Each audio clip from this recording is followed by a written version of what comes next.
Dear friends, welcome to EPG Pathshala. Today, we're going to discuss about history of media laws and ethics. The main objective of this module is to understand the history of media laws and ethics. In this module, we will be covering about media laws, ethics, slander, contempt of court, defamation, press council, freedom of speech and expression regulations, and constitutional process. So let's start the module. Till now, you must be familiar with various historical aspects of print media. Now, we would discuss about the essential features of the history of media laws and ethics. You might have come across different articles on media laws, acts or media ethics in newspaper, magazines or tabloids. However, the existence of these media laws, how they came into effect and their historical relevance have a different story. We would know about the journey of media laws and ethics in this module. Once you go through this module, you will be able to assess and distinguish the history of legal framework associated with media and its relevance to society. You will be also able to identify the legal risks associated with the contempt of court, defamation and Copyright Act. You will recognize the constitutional provision of media laws in India. It will help you to understand the regulatory framework of media in association with ethical codes. This will help you to evaluate the relevance of freedom of information law towards society and distinguish between various media acts and their historical relevance. Primarily, this module focused on the history of media laws and ethics, which consist of different laws that regulate the media. We would also learn about Press Act, how it has evolved through various phases. Our country's history is very much rooted in British rule. The media laws and regularities measures can be traced back in 1799. It was the first time when Lord Wesley imposed the press regulation, implemented pre-censorship on newspaper and regulated the printing industry.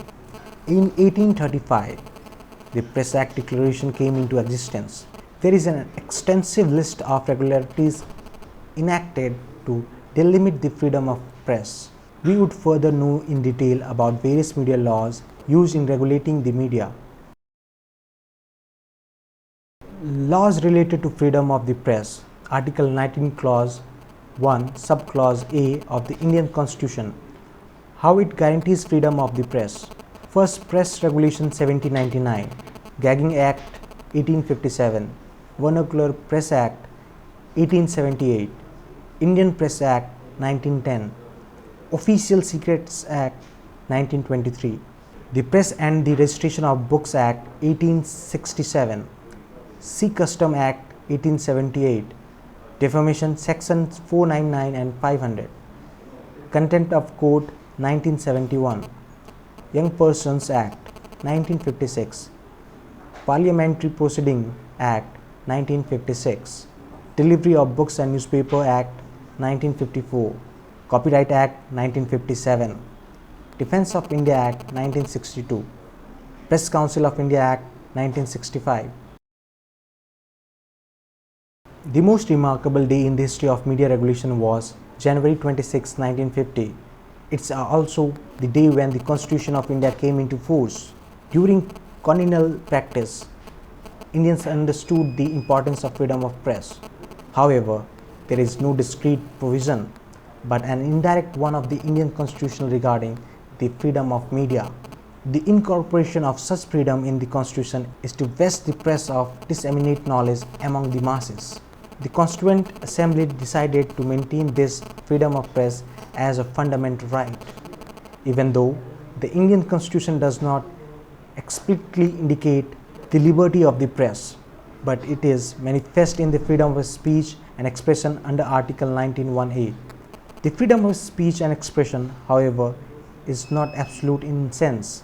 It is guided by reasonable restriction listed in Article 19(2) in public interest. These reasonable restrictions that apply to individual are also extensively applicable to the media.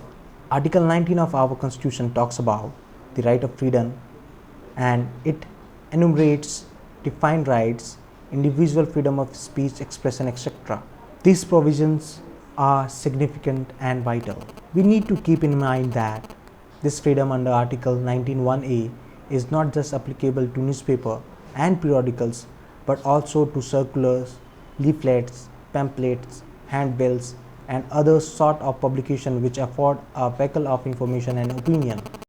Article 19 of the Indian Constitution lays down, all citizens shall have the right to freedom of speech and expression, to assemble peaceably and without arms, to form associations and unions, to move freely throughout the territory of India, to reside in any part of the territory of India, to acquire, hold and dispose of property, and to practice any profession or to carry any business, trade or commerce. However, the right to freedom and speech and expression shall not affect the operation of any existing law or prevent the state from making any law. The law imposes judicious constraints on the exercise of the right in the interest of sovereignty and integrity of India, the security of the state, friendly relation with foreign state, public morality or decay, or in relation to defamation, contempt of court or incitement to offence. Thus, even though the freedom of the press is guaranteed as a fundamental right, it is essential for us to deal with various laws governing different areas of media, to appreciate the vast expanse of media laws. Richard M. Sismet said, "Our freedom depends in large part on the continuation of a free press, which is the strongest guarantee of a free society. The very basis of democratic government lies on the freedom of press and the freedom of expression. Every business enterprise is involved in several laws of nation, the state, and the community wherein it operates.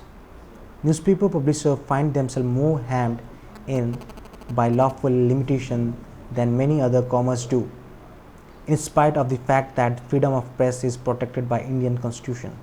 The various acts taken into contemplation when dealing with the regulation revived upon the print media. They are the Press and Registration of Books Act 1867. It legalizes printing press and newspaper. In addition, makes registration with the appointed authority obligatory for all printing press. Second one, the Press Act 1951. This act is against the printing and publication of agitation to crime and other obscene stuffs. Third one, the Newspaper Act 1956. According to this law, it endorsed the central government to control the price of newspaper in respect to the number of pages and sizes, and to control the allocation of space for advertising matter. First Press Regulations 1799. Lord Wellesley promulgated the first press regulations on May 13, 1799. Conforming to the very regulation, it was obligatory for the newspaper to publish the names and the address of the printer, editors and publisher. However, this regulation was put on an end in 1813 during the regime of Warren Hastings. Gagging Act 1857. On June 18, 1857, a law was sanctioned known as Gagging Act. This act hosted obligatory licensing for owning or running a printing press. It vested the government to forbid the publication or circulation of any newspaper, book or any printed matter. It empowered the government to ban the dissemination or publication of news stories or any such statements which had a propensity to cause hatred or contempt of the government, or weaken its lawful authority, or incite disaffection or unlawful resistance to its order. This act was put on an end in June 1858. Vernacular Press Act in 1878. On March 1, 1878, this act came into existence. The British government imposed this act to exercise more stringent control over the publication in the Indian languages. Under this act, any police commissioner or district magistrate could demand security from the printer and publisher of a newspaper, or forfeit such security, or confiscate any printed matter considered offensive in the interest of the British government. Indian Press Act 1910. Under this act, owners of several press were required to tender security deposits. On printing any objectionable matter, these securities were to be forfeited. Additionally, the police was given extensive power to search and seize. Vigorous prosecution of its provisions accorded the austerity of the legislation. Between 1910 and 1914, the British government initiated about 355 cases. Official Secret Acts 1923. This act deals with offences like espionage and illegal communication of secret information. According to Section 3 of this act, if any person or any purpose violated the public safety and the interest of the state makes it an offence when approaches, look over, passes over, or is in the area of or move in any prohibited place. If a person makes any plan, sketch, model, or note that is calculated to be or might be or is envisioned to be directly or indirectly valuable to an enemy, or obtains, records, collects, or publishes or communicates to any person such sketch, the trial for a wrongdoing under this section 3(1) of this act is about imprisonment for a term which may prolong to 14 years. The Press and Registration of Books Act 1867. This act was passed with a view to assess the present position of newspaper, magazines and books in the country. Act's crucial feature is that each copy of newspaper shall have the names of the publisher, owner and the editor printed clearly. It is mandatory for the printer of every newspaper to deliver 2 free copies of the issue to the state government, which is treated as an offence upon subject to failure. See Customs Act 1878. Section 8C of the Act forbids transporting into India by land or by sea or obscene book, paper, pamphlet, drawing, representation, painting, figure or article. These items can be seized. Defamation. Defamation is tarnishing somebody's image or reputation. Precisely, it is in terms of speaking or writing something detrimental or diminishing the prestige or status of personality of a person or an organization.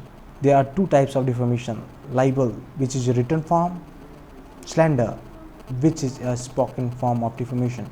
Mr. Dayal in 2010 quotes section 49 of the Indian Penal Code that defines defamation as whoever by words either spoken or envisioned to be read or by sign or by visible representation makes or publishes any imputation in relation to any person anticipating to harm or having reason to be certain of that accusation will harm the repute of such person is said, except in cases hereinafter expected to defame that person. Contempt of Court Act. Under Article 19(2) of the Indian Constitution, contempt of court is one reasonable limitation. In the year 1952, this act came into existence for the first time.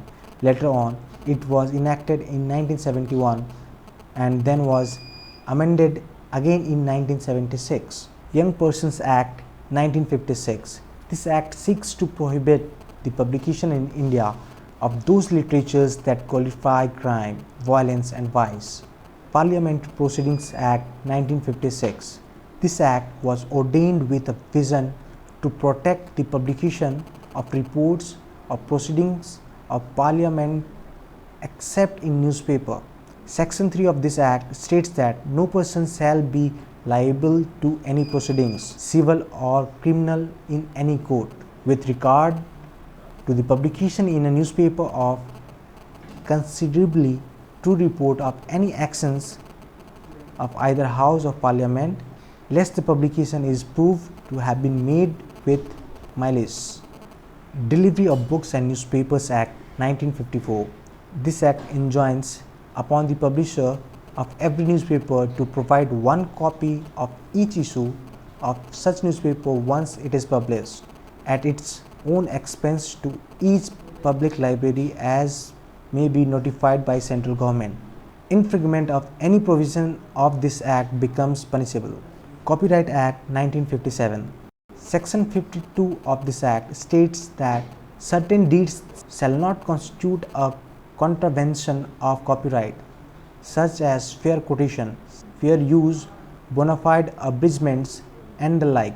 Defence Act of India 1962. According to Justice Madholkar, upon the declaration of emergency, the Parliament will be empowered to make laws affecting the freedom of press. It is as if the freedom of media disappears in a situation of emergency. Under a situation of emergency, any law made by the Parliament cannot be challenged on the ground of legislative incompetence for as long as emergency lasts. Citizens are not allowed to claim any security under the provision of Article 19.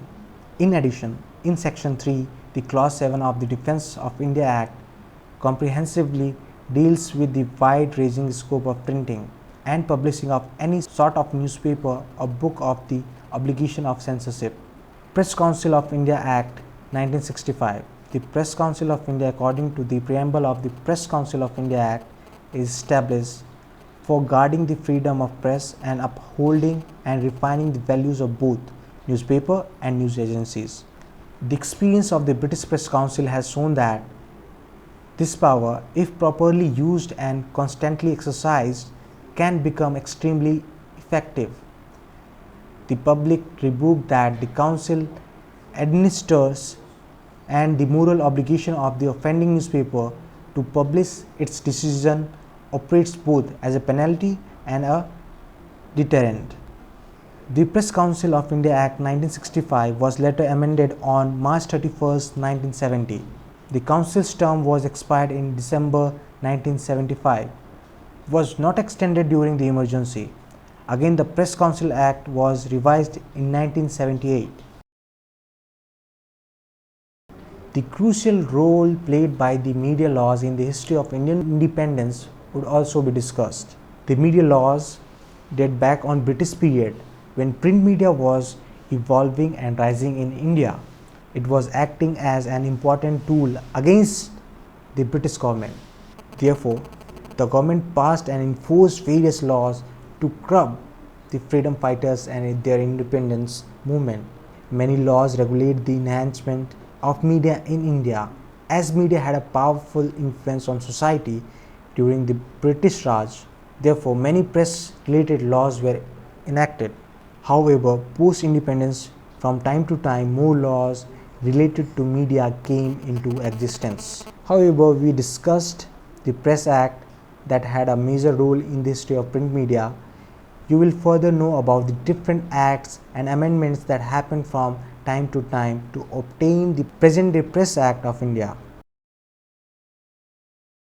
The Press Council of India is authorized to build up a code of conduct for news agencies, newspaper and journalists compliant with high professional standards in India.